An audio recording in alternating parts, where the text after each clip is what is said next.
Hey everyone, welcome to my channel. I am so glad you're here. Today we are kicking back and relaxing with some acrylic flow painting. And if you enjoyed today's video, don't forget to like, comment, share, and subscribe. Any or all of the above are a great way to support the channel, and I really appreciate it.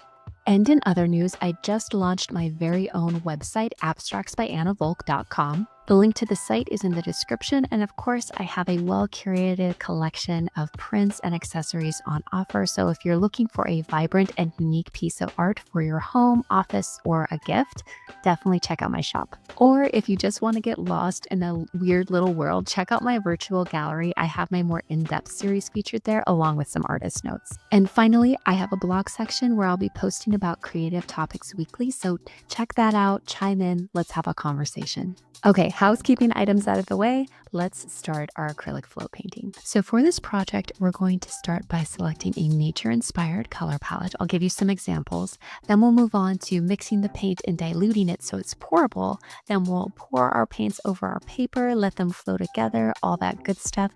And then finally, we'll use undiluted acrylic paint to tease out lines and shapes for added interest and depth. For materials, you'll want some acrylic paper. This is 246 pound, and I've taped it down with some washi tape. I have my acrylic paints right here. We'll talk color selection in a moment.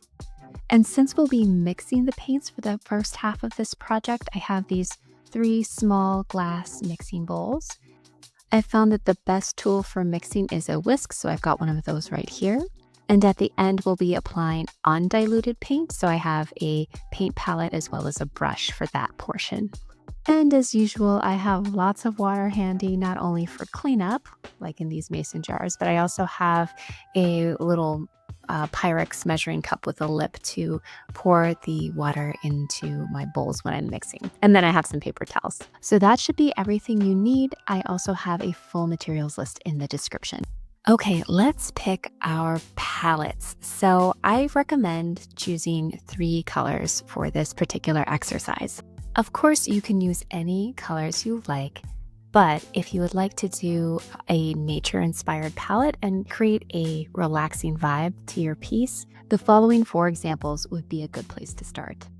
One choice could be a harmonizing palette, as you see in the top left corner, and basically, a harmonizing palette is one that utilizes colors that are next to each other on the color wheel. So in our example, that would be blue, purple, and red. Harmonizing colors play nicely together and create a calm effect. Think of how calming it is to watch a sunset, for example. Another option could be soft neutrals, like you see in the top right. And in this example, we have some cream, beige, and pink. And the soft neutrals just kind of give a light, airy feel to a piece of work. Think about a big open wheat field or a sky full of fluffy clouds. Soft neutrals are great for recreating that feeling. Another option could be a monochromatic color palette, and you see this everywhere in nature. And basically, it's just a variation on one color. So in our example, we have that beautiful green color, and then there are darker greens and lighter greens. Of course, they blend really well together, but the different tints and shades create a lush and refreshing feeling when you look at it. You can recreate the feeling of walking through a vibrant green forest. And last but not least, we have muted contrasting colors like you see in the bottom right. And in our example, we have muted reds and greens. You can create muted colors by adding white and black, or essentially gray, to a color to soften it and make it a little more quiet. You typically see muted colors in earthy palettes that are obviously natural in essence. I always think of walking through a desert canyon when I see color palettes like that. So those are a few options to get you started. Select your colors and we'll start mixing our paints.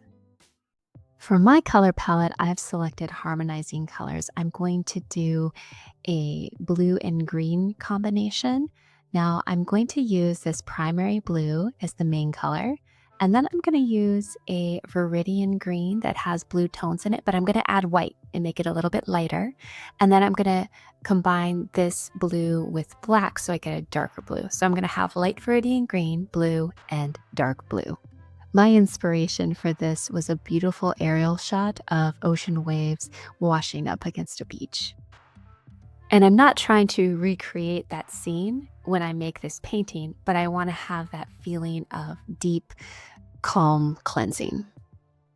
Okay, let's start mixing our paints. So I have my 3 bowls in front of me, and I'm going to start with the most basic one. I'm just using one color for this. So I'm adding a little bit of my blue acrylic paint to that middle bowl and adding just a touch of water. You don't need as much as you think you're going to. I'm going to whisk, whisk, whisk that together. And you want to whisk it really well because you don't want any paint clumps in there. You want a smooth consistency, almost the consistency of half and half in thickness. And if it's not that thick, you'll probably want to add more paint. And if it's not that thin, you probably want to add more water. The blue looks good, so I'm going to clean off my whisk and we're going to do the next color. Now I'm going to do my dark blue, so I'm adding a little bit of that blue acrylic again, and then a little bit of black. Add just a touch of water, and then here we go. We're going to whisk a little bit more. And as I'm whisking, I can already tell that this is a little bit thinner than I'd like it to be. So I'm going to just add some more paint, and it looks a little too dark, so I'm adding blue. And we'll just whisk a little more. And with that extra paint, it's sticking a little more to the sides, which is another great way to tell if it has the consistency you're looking for, which that does. So now I'm going to move on to my green. And as I said, I want this green to be a little bit lighter, so I'm adding some Viridian green as well as some titanium white. And I don't know about you, but I find color mixing to be very relaxing and even cathartic when I'm whisking because you can whisk pretty hard and get rid of any agitation or frustration from the day. So give it a try. You might be surprised how effective it can be at stress relief. Let me know how it goes in the comments.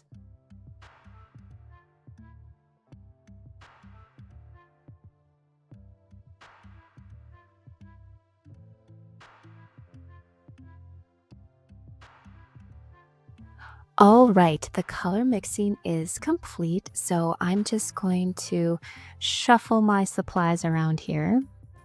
And when pouring colors, I typically start from the lightest and go to the darkest. So I've got them lined up in that order.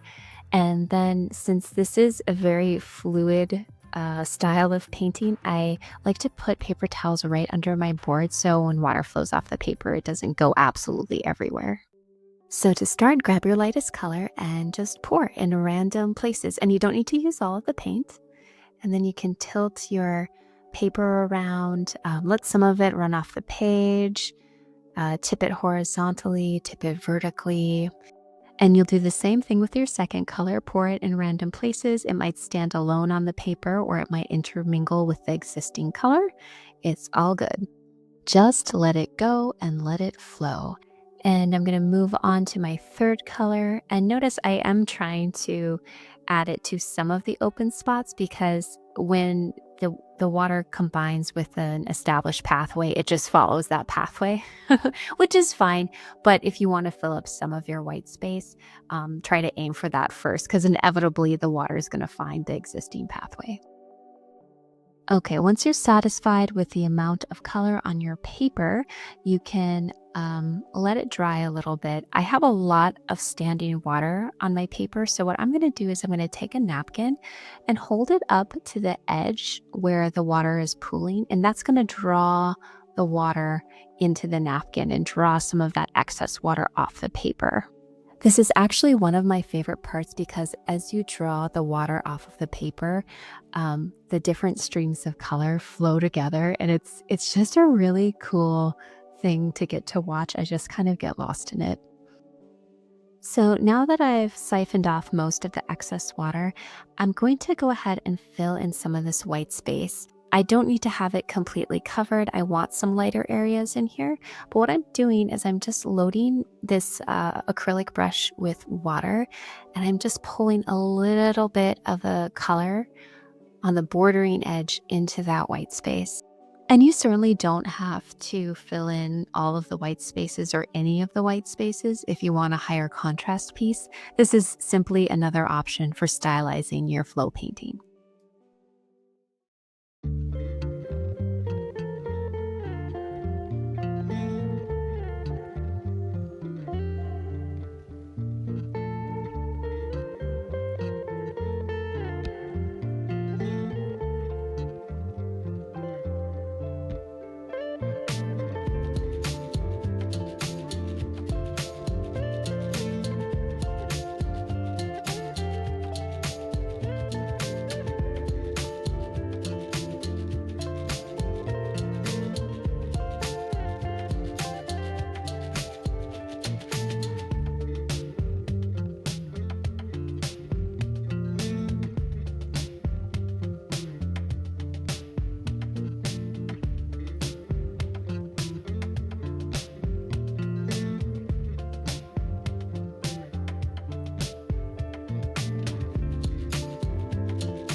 Okay, I am satisfied with the fill for the white spaces. So now I'm going to switch over to my undiluted acrylics, and I'm mixing the same colors together here.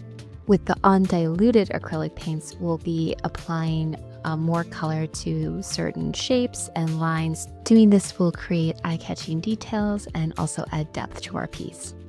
And if you're uncertain where to start adding lines and shapes, take a look at what already has the most intensity in your piece and double down. It'll look natural because it's already the most intense spot. You're just adding even more emphasis to make it even more eye-catching. So I have to admit, I myself am still pretty new to acrylic painting. I have incorporated acrylics into my mixed media pieces in the past, but I've never really focused on acrylic painting. And I liked the idea of this flow painting because usually I work with watercolor, and I thought this might be a really helpful bridge for me between watercolor and acrylics. I just wanted to share that because sometimes it can be kind of intimidating to try a new medium. But if you can find ways to work with it that incorporate elements you're already familiar with, it suddenly becomes a lot less scary. And I'm curious for you viewers out there who have worked in different mediums, what made you want to try a new medium and what was your first project? I would love to know, so go ahead and leave a comment. While you do that, I'm going to let the music take over and get lost in this flow painting.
All right, so I think I've got a nice balance of colors and shapes and lines. I think it's looking good. So I'm going to finish off with one final subtle splatter of dark blue paint and call it a day.